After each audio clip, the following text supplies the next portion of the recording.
The forbidden encounter. The crystalline rain of Nephiros fell like shattered diamonds as Darien Vale's stealth shuttle breached the planet's upper atmosphere.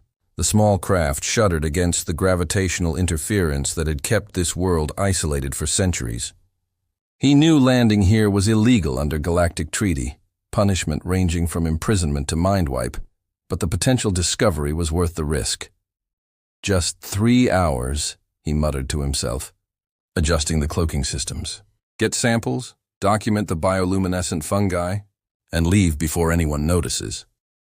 The shuttle's sensors indicated no technology in the landing zone, a remote valley whose unique boundaries of heart and space.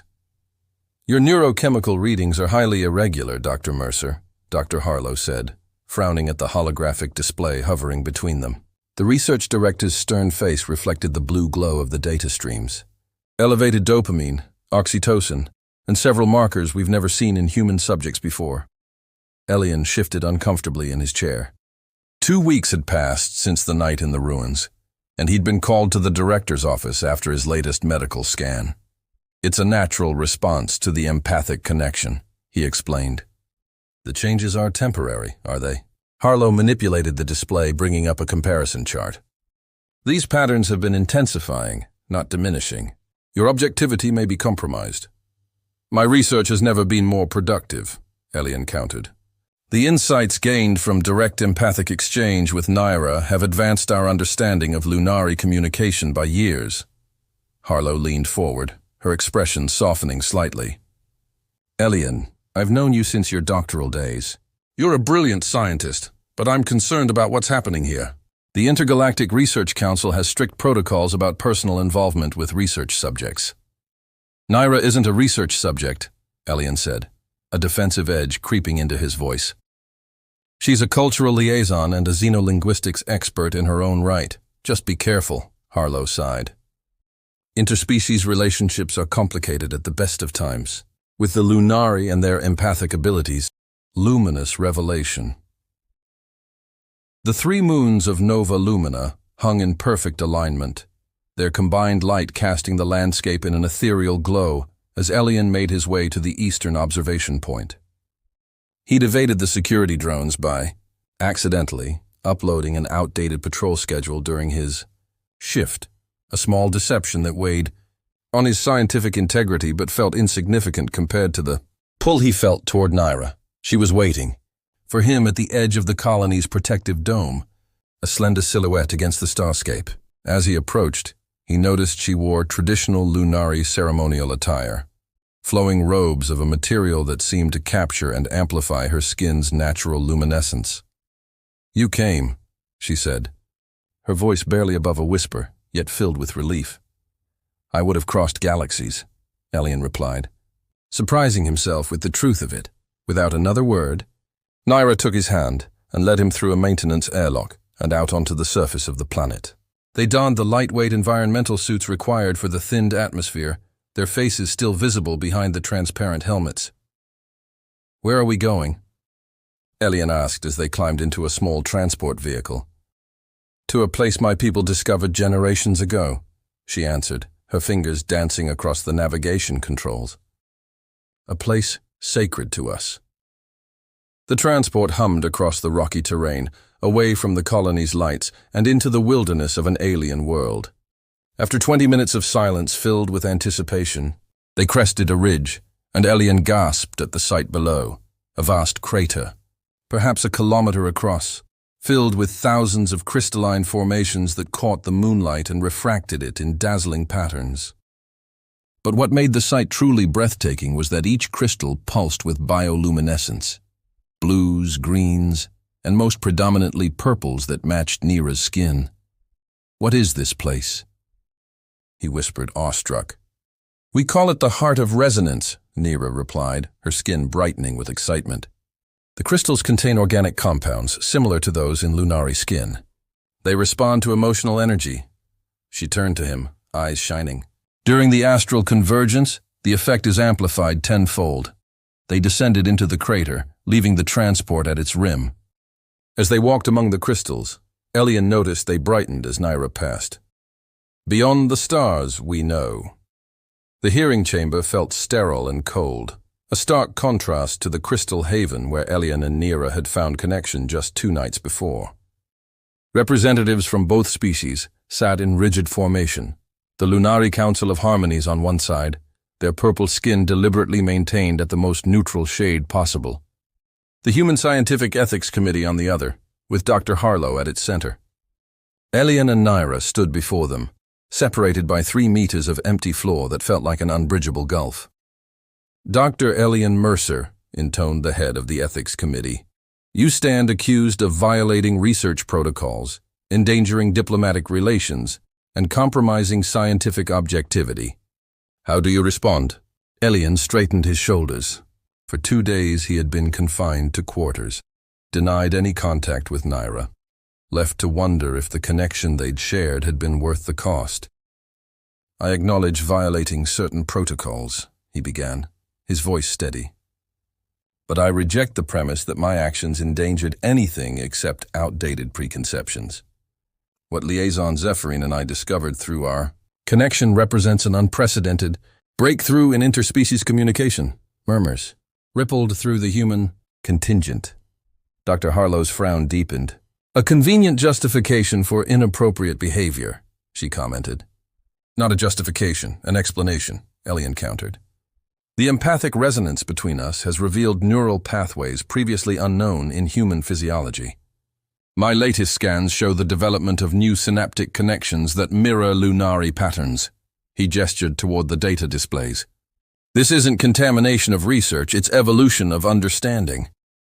The Lunari Elder Thalen rose next, addressing Nira directly in their native language, a series of melodic tones accompanied by subtle skin illuminations. Nira responded in kind, her patterns shifting rapidly with what Elian recognized as passionate conviction. The exchange continued for several minutes before Thalen switched to Galactic Common for the benefit of the humans present. Liaison Zephyrin argues that her connection with the human represents not degradation, but expansion of our empathic capabilities. She proposes an extended research mission on our homeworld. Gasps erupted from both sides of the chamber. Access to the Lunari homeworld had been restricted for decades, with only a handful of non-Lunari ever permitted to visit, and none to stay. Impossible, Dr. Harlow stated flatly. Dr. Mercer's research assignment here concludes in 2 weeks. The council has already appointed his replacement. Perhaps, came a new voice. We might consider an alternative perspective. All heads turned as Dr. Lena Corbin, the colony's senior xenobiologist, rose from her seat among the observers. For 3 years I've studied the physiological effects of cross-species interaction, she continued. What's happening between Dr. Mercer and Liaison Zephyrin isn't just unprecedented, it's evolving in real time. She activated her own data pad, projecting comparative scans. Their neural patterns are synchronizing. Their physiologies are adapting to facilitate deeper communication. She walked to stand beside Elian. Cutting this connection now wouldn't just be scientifically short-sighted. It would be potentially dangerous to both individuals. The integration has progressed too far. Are you suggesting we have no choice but to allow this relationship to continue? Harlow asked incredulously. I'm suggesting it represents a unique opportunity, Corbin replied. One worth restructuring our research priorities to accommodate. After hours of heated debate, a compromise emerged. The research project would be extended, with a new focus on studying the empathic bond between Elian and Nira, first at Nova Lumina for 6 months, then potentially continuing on the Lunari homeworld if initial results proved valuable. Professionally speaking, this is a remarkable opportunity, Dr. Harlow told Elian privately after the hearing concluded. Personally, she sighed. Be careful, Elian. You're venturing into uncharted territory in more ways than one. Elian found Nira waiting in the observatory, her gaze fixed on the distant stars. When she turned to him, her purple skin illuminated with joy, patterns dancing across her face and arms. 6 months, she said softly. Then perhaps my world. I never imagined leaving Earth would lead me across the universe, Elian replied, taking her hands in his. The empathic connection flowed between them, gentler now but no less profound. A constant conversation beneath their words. Are you afraid? Nira asked, sensing the undercurrent of apprehension in his emotions. Terrified, he admitted with a smile, and exhilarated. No human has ever experienced your world the way I will, through the empathic connection with one of its people. And no Lunari has ever loved a human, she replied. The word love sending ripples of bright fuchsia across her skin. We're writing a new story, Elian. 3 months later, as they worked together in the newly established Empathic Research Center, Dr. Corbin approached with news that would change their path once again. The Intergalactic Council has taken interest in your case, she announced. They've proposed establishing a permanent cultural exchange outpost on the Lunari homeworld, with you two as its first directors. A permanent position? Elian asked, hardly daring to hope. The first of its kind, Corbin confirmed. They're calling it the Resonance Initiative, a program to identify and nurture similar compatible connections between species throughout the galaxy. That night, Elian and Naira stood on the observation deck watching a cargo ship prepare their equipment for transport to her world. Her hand rested in his, their emotions flowing freely between them. Excitement, nervousness, and the deep, steady current of their connection. When you accidentally embraced me that first day, Elian mused, did you ever imagine we'd end up here? Naira's skin brightened with amusement. My people have a saying, the universe places souls in proximity. Resonance does the rest. As the moons rose over Nova Lumina one last time before their departure, Elian drew Naira into his arms. Their foreheads touched in the Lunari gesture of deepest intimacy, and for a moment, the boundaries between them dissolved completely, not just human and Lunari, but two beings who had found in each other something that transcended the stars themselves. Ready for our next adventure? He whispered. The patterns across her purple skin pulsed in perfect synchronization with his heartbeat, an answer more profound than words could express, a promise written in light and emotion and the infinite potential of connection across the cosmos. Together they turned toward the viewport and the distant stars that would guide them home, not to Earth or to the Lunari world, but to the new reality they were creating together, one resonant heartbeat at a time.